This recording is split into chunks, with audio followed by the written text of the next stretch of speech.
length of the prorogation is relevant because the exceptional length of the prorogation in this case is strong evidence that the Prime Minister's motive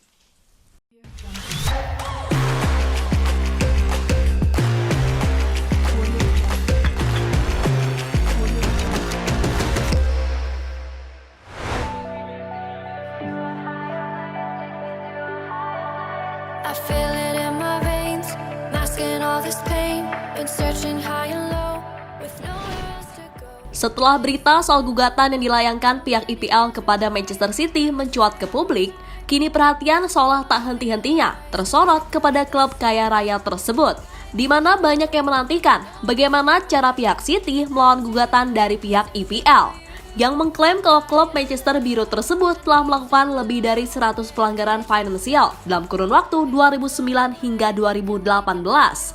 Nah, menurut laporan terbaru dari Daily Mail, pihak City siap menyewa lawyer sekaliber Lord Panic untuk melawan gugatan yang dilayangkan oleh IPL. Lantas siapa sebenarnya Lord Panic ini dan mengapa ini akan disebut sebagai pertarungan hukum terbesar di dunia sepak bola?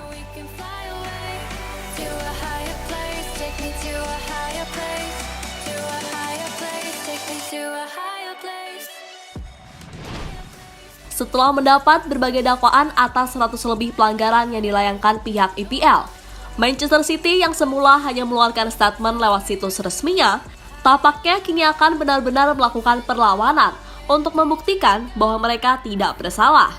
Ya, segala cara akan mereka lakukan agar bisa terus eksis di kasta teratas sepak bola Inggris. Salah satunya adalah dengan menyewa pengacara termahal di dunia. Tak tanggung-tanggung, nama Lord Panic yang memang dikenal sebagai pengacara terhebat di generasinya telah disiapkan untuk membela City.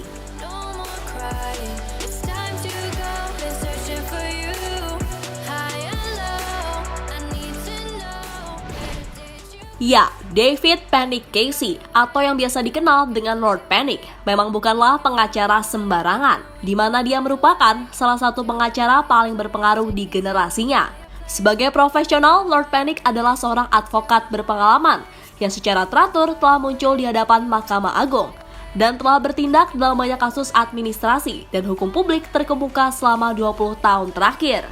Dididik serta ditempa di Hertford College, Oxford, berbagai kasus-kasus besar telah ia tangani dan menangkan.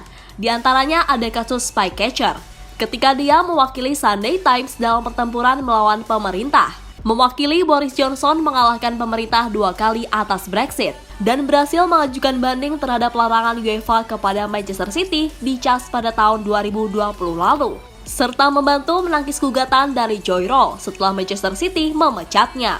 Jelas dengan reputasi dan track record yang begitu mentereng, maka pastinya pihak City yakin bila mereka bakal menang kendati IPL telah mengajukan 100 lebih dakwaan. Nah, lantas berapa sih kira-kira biaya yang harus dikeluarkan City untuk menyewa pengacara sekaliber Lord Panic ini? Ya, dilansir dari Extra City, Lord Panic biasanya mendapatkan bayaran sebesar 5.000 pounds per jam. Tetapi dalam kasus ini, kabarnya ia akan mendapatkan 10.000 pounds per jam, di mana itu akan membuat Lord Panic mendapatkan bayaran sebesar 80.000 pounds per hari, atau 400.000 pounds per minggu yang setara dengan 74 miliar rupiah. Harga itu tentu sama dengan gaji pemain tertinggi di Premier League saat ini, yakni Kevin De Bruyne.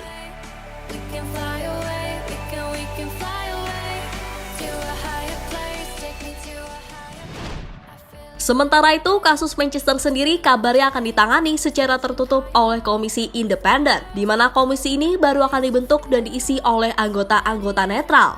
Nah, menurut laporan dari Premier League, komisi independen tersebut akan diisi oleh sejumlah perwakilan liga dan perwakilan dari pihak klub. Dan proses pembentukan anggota komisi independen saat ini masih berlangsung. Jadi kemungkinan proses kasus hukum Manchester City ini akan berjalan cukup panjang. Ya, sebagai tambahan informasi, komisi independen sendiri dibentuk oleh 3 anggota yang dipilih oleh Murray Rosen, yang bertindak sebagai ketua panel yudisial Premier League. Lalu setelahnya mereka akan mendapatkan kesempatan untuk mengajukan banding. Akan tetapi banding tersebut tidak bisa diajukan melalui pengadilan arbitrase olahraga, di mana Rosen sendiri akan membentuk panel banding dengan anggota-anggota baru untuk mendengarkan protes dari pihak Manchester City dan mengambil keputusan. Nah, dengan proses hukum yang masih berjalan serta belum adanya hasil akhir dari semua ini, maka kemungkinan besar kalau City masih bisa bermain di kompetisi yang mereka ikuti sekarang termasuk Liga Champions Eropa. Dan bila hakim sudah ketok palu, barulah nasib Manchester City akan bisa dipastikan seperti apa. Tapi ingat, segala pertarungan hukum, apalagi untuk kasus sebesar ini, pasti membutuhkan waktu yang tak sebentar. Jadi sabar-sabar saja sambil melihat segala perkembangan yang ada. Oke?